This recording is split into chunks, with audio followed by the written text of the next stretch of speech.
अच्छा, देखिए, पिछले दिन हम लोगों ने विधानसभा में जो माननीय मुख्यमंत्री जी ने तपाक में आकर के हमारे ऐसा जो 80 वर्ष का प्रतिनिधि है और वो 74 वर्ष के हैं, तुम ताम की बात की।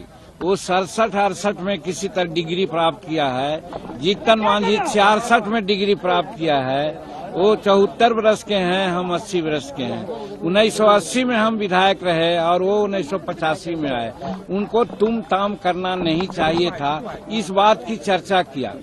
आज विशेष चर्चा ये करना चाहते हैं कि माननीय मुख्यमंत्री जी को तो हम लोग कह ही चुके हैं कि उनके भोजन में पिछले कई एक दिनों से विषैला पदार्थ मिला करके साजिशतन जल्दी किसी को चीफ मिनिस्टर का गद्दी मिले, इसके लिए एक साजिश के तहत उनको विषैला पदार्थ खिलाया जा रहा है, जिसका नतीजा है कि महावीर चौधरी के पोर्ट्रेट पर उन्होंने माल्यार्पण नहीं किया, अशोक चौधरी के माथे पर दे दिया जो जीवित हैं। उसी प्रकार से महिलाओं के बारे में क्या क्या न कहा, आज हिंदुस्तान नहीं संसार वाकिफ हो चुका है। और फिर कल जो हमारे साथ तुम ताम की बात की, भाषा की, हम कहा था कि संस्कार उनका लगता है कि गिर गया है जो ऐसा बोलते हैं। आज एक नई बात कहना चाहते हैं आपसे। आज आपसे बात करना चाहते हैं कि विधानसभा का कस्टोडियन माननीय अध्यक्ष हुआ करते हैं। माननीय अध्यक्ष ने नियमन दिया था कि जिसको हम पुकारें वही बोलेगा। और उसके बाद जब आरक्षण की बात खत्म हो गई थी, दूसरा बिल आया नामांकन का, तो नामांकन में हमको उन्होंने पुकारा, हम उठ करके अपनी बात कहना शुरू किया। इसी समय नीतीश कुमार आगे आ गए, टपक गए। माननीय अध्यक्ष जी को चाहिए था नीतीश कुमार जी को रोकना। नीतीश कुमार मुख्यमंत्री के साथ साथ सदन के नेता हैं। जब नियमन जो अध्यक्ष का होता है वो नहीं पालन करेंगे तो अन्य सदस्यों से क्या अपेक्षा वो रखते हैं। ये बात की दुख है कि माननीय अध्यक्ष महोदय आज लगता है कि सत्ता पक्ष के पक्ष में अपना सारा निर्णय दे रहे हैं और हरकत कर रहे हैं, जो इस जनतंत्र के लिए, संविधान के लिए घातक है। और इसीलिए आज विशेष मैं कहना चाहता हूं कि मुख्यमंत्री तो दोषी है ही हैं, मुख्यमंत्री से कम दोषी हमारे अध्यक्ष महोदय नहीं हैं, जो शेड्यूल कास्ट की बात को सुनना नहीं चाहे, सुनाना नहीं चाहे।